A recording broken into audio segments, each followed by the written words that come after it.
Welcome all sports fans, YouTubers, Facebookers, all social media across the nation. Uneducated Network presents Uneducated Sports Talk, and I'm your host, Carlos Clayton. If you are up with me right now, you have just watched the Detroit Lions beat the Green Bay Packers by a score of 30-17 in Lambeau Field.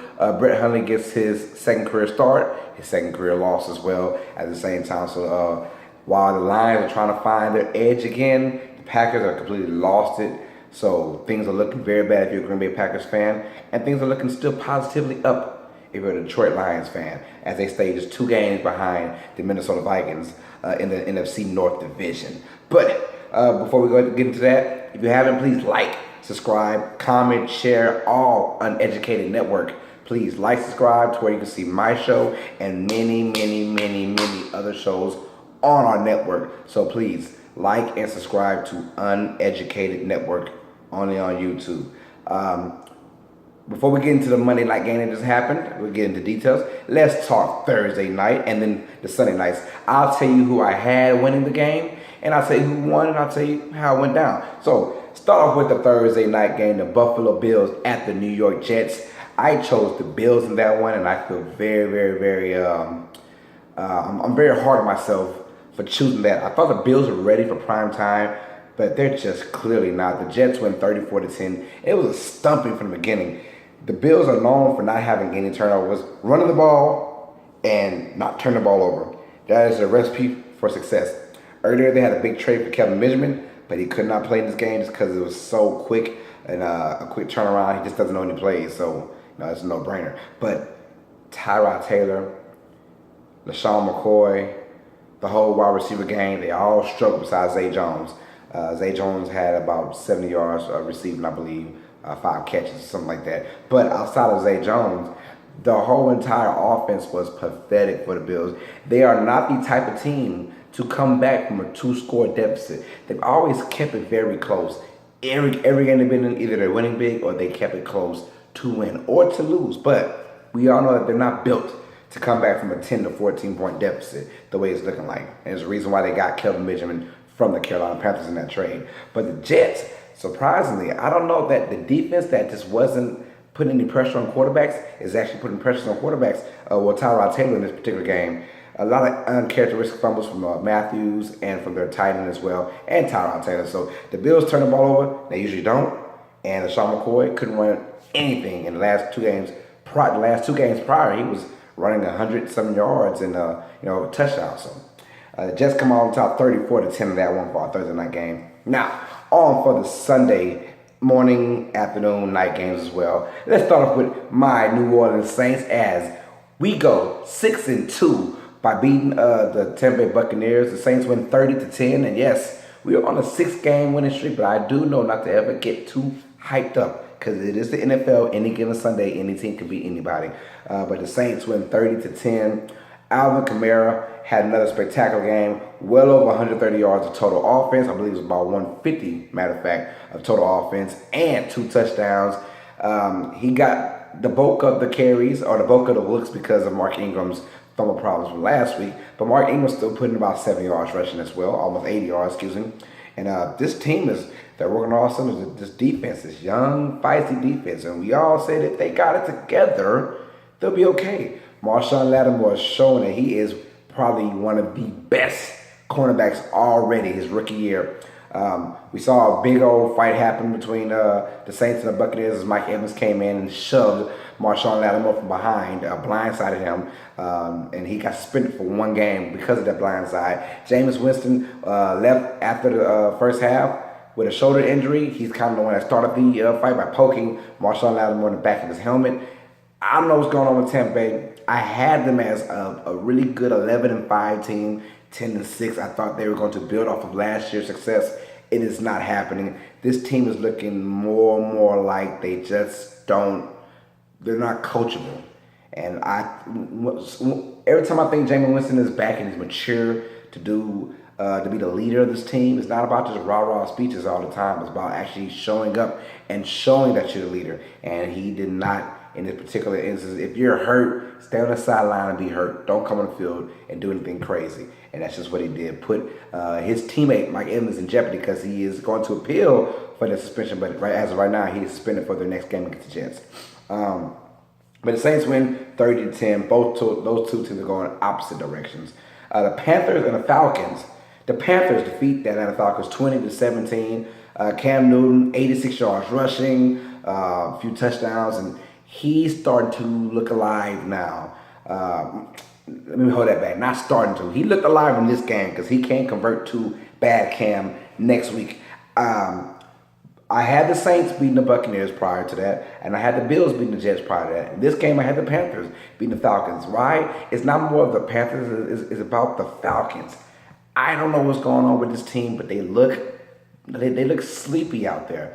Besides the Julio Jones factor, who had about 117 yards receiving, who, by the way, missed a big touchdown, just dropped it. Very uncharacteristic of Julio Jones. This team is out of sync. Their offense is out of sync. Their defense is still doing fine or okay, but their offense, this juggernaut we saw last year, they are out of sync. And I don't know what's going on with this team, but yeah, I'm a Falcons fan. I'm nervous because the NFC South is only going to get better. You got a 6-2 team and a 6-3 team. 6-2 being the Saints, 6-3 being the Panthers. So you got two guys that are already establishing their sort of dominance in the division, and Falcons got to keep up because they keep losing. Things might go away for them really quick. I had the Panthers winning just because the Falcons are just not in their funk. Panthers win 20-17. Rams and the Giants. I had the Rams winning this. It was kind of obvious. The Rams are acting like the best team in the NFC, and the Giants, no, probably the worst team right now. And it showed in a big way. The Rams not only beat the Giants, but destroyed the Giants. And how I thought it was fascinating because it was in New York. The Rams are the away team. They beat the New York Giants 51-17. Yes, I said they put up a big 51 spot on the New York Football Giants. I cannot believe it. I know the Giants are playing bad, but the defense, always had their back. At least the defense came up in this particular game. Jared Goff, two big, huge plays. One to Robert Woods for 52 yards, one to Sammy Watkins for like 64 yards, something like that. And Todd Gurley, 2 more touchdowns to add to his great resume for this third season of his. The Rams are looking good. They already have a good defense. Their offense is coming into play now. And this is sort of a trap game. And they didn't fall for it. So the Rams are looking pretty good. I'm not going to put any, thoughts about the Rams and their playoff hopes and all that. I'm not doing that not right now. But right now, they are leading the NFC West. They went 51-17. Ravens at the Titans. I had the Titans win this one, and they prevailed 23-20. Mariota, the Titans do just enough. Just enough to stay in games and to win games. And right now, they got the battle because we know that Houston is done. We know the Colts are done. So it's between them and the Jaguars, and they got to keep pace with each other. The Texans win 23-20. The Titans win 23-20 over the Ravens. The Ravens did a good job on defense, but Mariota found people to throw the ball, so he found ways to win that game. And the Titans team, they win, and they win ugly, but you love it. Against that Ravens team, Joe Flacco is still struggling, and they're like Jekyll and Hyde. One day they can do you really good. The next day they do you really bad. So this Ravens team is very confusing, in my opinion. So the Titans win 23-20. Their counterparts in the same division, the Jacksonville Jaguars at home, take on the Cincinnati Bengals. I had the Bengals win this. I just thought this was their time. If they can win this matchup, they'll be fine. But man, I am underestimating this Jaguars defense to the fullest. Jalen Ramsey, who's acting like one of the best cornerbacks of all time right now, he's just been really good. He was matched up against AJ Green. They had a little, altercation where Ramsey pushed him down. AJ Green got up and just started body slamming people like he was in the WWE. My thing is, AJ, I'm glad he got ejected. I don't know why Jalen Ramsey got ejected.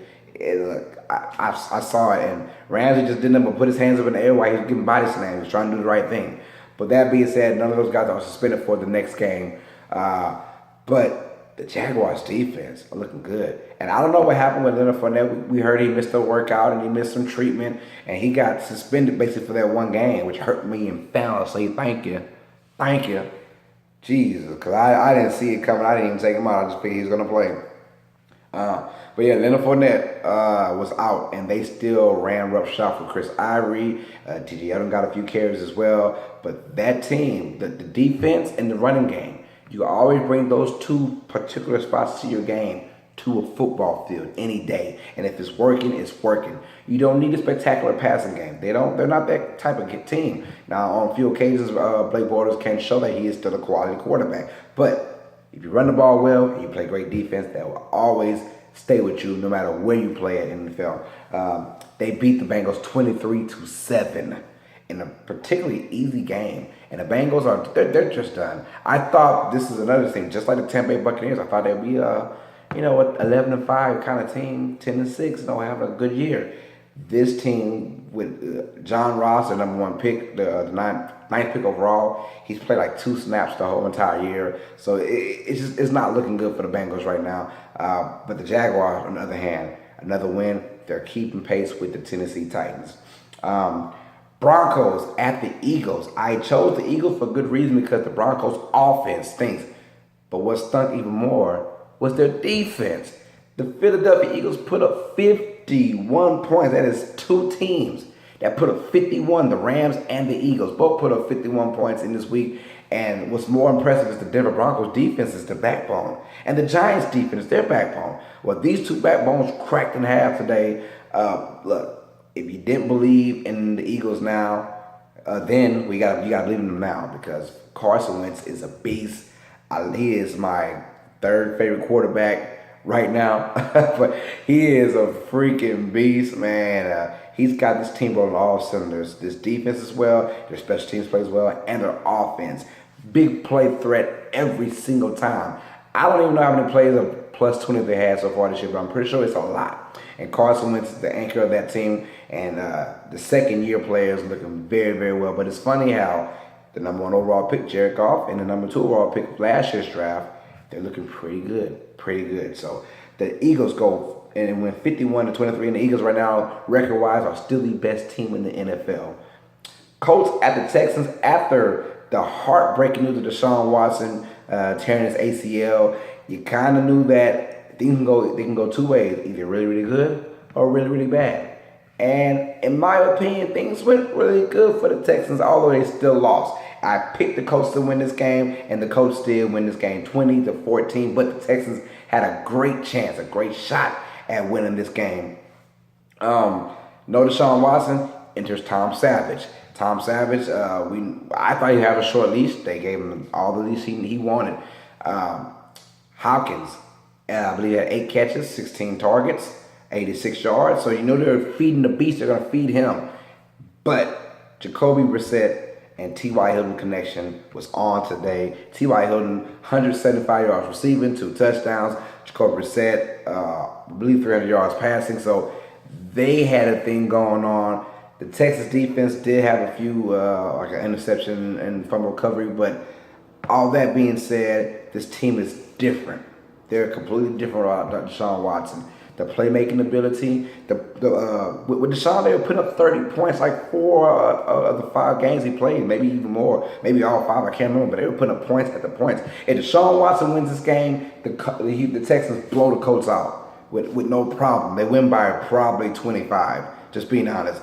With Tom Savage, you got to change the offense because he cannot move the way Deshaun Watson can move or make plays happen. Tom Savage, he struggled in the first half. He kind of got his groove back in the second half.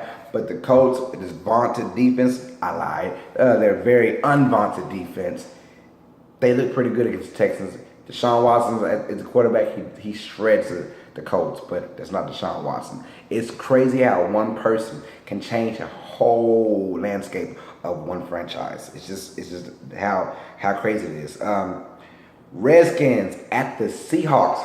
And I chose the Seahawks to win this game. They're at home. Redskins are struggling with the pass a little bit. And any given Sunday, but in this realm, the Seahawks were juggernauts the last couple games on offense. I always said they get their offense together. Watch out. They're going to be good. At this point, they're tied with the Rams at 5-2. Well, the Redskins beat the Seahawks 17-14. And the Redskins did just enough to win this game. I don't know how the Seahawks actually lost. I mean, yes, turnovers and costly plays from Russell Wilson, who you don't really say that in the same sentence, but Russell Wilson made some costly plays in this game, a lot of bad interceptions, but you can't blame him because every time Russell has the ball, he has to scramble because of the O-line. Even though you added Dwayne Brown this week, he still had to scramble for a lot of his yards. And sometimes Russell Wilson, that's when he makes his best plays, when he scrambles. What I like about Russell Wilson, he doesn't take unnecessary hits, and that's why he keeps plays alive all the time. But in this game, the Redskins came out and played great defense. Their linebacker core played great coverage on whether it be Doug Baldwin or it was Richardson. They played. It was great coverage from them. And Josh Norman is a beast. You could tell that secondary is a little different when Josh Norman is in the game instead of being out with a rib injury. When he's playing in, he's the captain of that coverage of that defense, and they look pretty good against that Seattle team. They win 17-14. They're trying to keep pace with the Dallas Cowboys and the Philadelphia Eagles because their time is slipping as well. Cardinals at the 49ers. I chose the 49ers. So you know what? No Carson Palmer. Now, he's not a game changer like Deshaun Watson is, but I still thought that this team would come in and struggle. And no, I was wrong. The Cardinals win this game 20-10. The 49ers still cannot buy a win at all. They're 0-9 in the season. But the Cardinals came out there and they ran Adrian Peterson 36 times for 157 yards. The old man, quote unquote, he still got it. He just said, just give me a shot. He ran 36 times. This was his game. 2 yards, -1. 40. 2 yards, -1, -2, 30. So you just keep feeding Adrian Peterson. You know that stat line reminds me of Barry Sanders. Lose a yard, gain 2, 57. Adrian Peterson had a hell of a game, and Drew Stanton threw two touchdowns. He allowed in my fantasy. Thank you, Drew. I appreciate that. But the Cardinals go ahead and win that 20-10. And then the Chiefs and the Cowboys is pretty much a quote-unquote game of the week kind of thing. Chiefs go into Dallas, and the Cowboys win it 28-17. And a surprisingly kind of easy victory for the Cowboys. I mean, it's still the Chiefs, and you got to work hard for it. But the Chiefs at one point took a 17-14 lead. And then the Cowboys scored 2 touchdowns, 14 points unaccounted for, or 14-0 run, let's just say that. And Dak Prescott, the kid just has no pressure, man. There's no pressure on him. He doesn't put pressure on himself. He makes all the right plays, in my opinion, and he finds all the right checkdowns. When it's his turn to actually have the ball in his hand and do something with it, he makes a smart decision every single time. I'm a grown man, and I love the Saints. I got Saints stuff everywhere, man. Just a Saints hat just sitting on my kitchen table. Who that? But that being said, the one team I fear in the NFC, I'm a Saints fan, and if you're an NFL fan, the Dallas Cowboys. If Ezekiel Elliott can somehow just every single week and beat himself out of going, to court and keep playing, this Dallas Cowboys team, in my opinion, is the best team in football. Better than the Saints, better than the Eagles, better than the Chiefs. We saw that. If they play to their full potential, I believe that Dallas Cowboys are the best team in the NFL. But they got to play like that. And a lot of times they don't. It is what it is. But if Zeke can find a way to stay in the league and not be suspended at all, because he's playing with house money, he's playing with fire. Because one of these days he's going to get caught up, and they're going to say, you know what, you can't play for 6 games, and it might include a playoff game. I'm just saying. So be very careful, Cowboys fans. I'm like this. You got it good. Sit out right now. You can come back for week 16. We could probably still be in the hunt for a wild card. Just saying. But the Cowboys win 28-17. Tyreek Hill had a crazy 54-yard touchdown. I don't even want to explain it. Just YouTube it. Tyreek Hill's touchdown against the Cowboys is crazy. Go ahead and put it on YouTube. But Ezekiel Elliott, 93 yards, rushing a touchdown as well. So every single week, Zeke is getting really better and better every week. He's probably the best back in the game. It helps that you have the best O-line as well. Just saying. That helps pretty much. And the Dallas Cowboys defense, they are bend but don't break. And they've been bending a whole lot this year, but they haven't completely broke yet. So Dallas is basically stayed in every single game except for that massacre that Denver put on in week 2. On to our Sunday night football game, the Raiders at the Dolphins, and both teams need this win badly. Oh, before we start that, the Chiefs and the Cowboys, I had picked the Chiefs to win that, and that didn't go through. But Raiders at the Dolphins, I chose the Raiders just because they were the more desperate team once again. I love choosing those desperate teams, right? But Dolphins are desperate as well. But I think the Dolphins are also realistic. We still play in the same division as the New England Patriots, where the Raiders are saying, we play in the same division as the Chiefs, the team we just beat. So we still got a chance. Raiders got to pretty much win on out now. Every game is a playoff game for the Raiders, in my opinion. And they showed today. They went 27-24 against the Miami Dolphins. Jake Cutler actually looked pretty decent in this game. I give him that credit. Devontae Parker came back. Kenny Stills is on your side, and Jarvis Landry. So they have a nice wide receiver core. That's been one of their bright spots of this Miami football team over the last 2 years. But the Raiders and Jared Cook, 7 catches, 100 and I believe 120 yards, something like that. Jared Cook is heavily involved in this game. And one thing about the Raiders is their offense and their pass catching is just so horrendous when it comes down to Amari Cooper, and even Michael Crabtree sometimes had bad plays. But Marshawn Lynch, the running game is what they needed. Just the first game where you saw a glimpse of what could be if they just feed Marshawn. 20 carries, I believe. He didn't get a lot of yardage, but he got just what he needed, touchdowns. And you don't need a lot of yardage from Marshawn. You need touchdowns. And that big O-line finally was like, we can block for someone who's going to run it in. And if they can get their things together, the Raiders can get hot. I'm hoping they get to a wild card. If they do, they could beat anybody. And the Raiders win 27-24. And then, to recap, the Monday night game that just happened about an hour ago, the Lions beat the Packers 30-17 in this new Brett Hundley era. It's not starting off pretty well right now. 17 points for the Packers is just not going to cut it.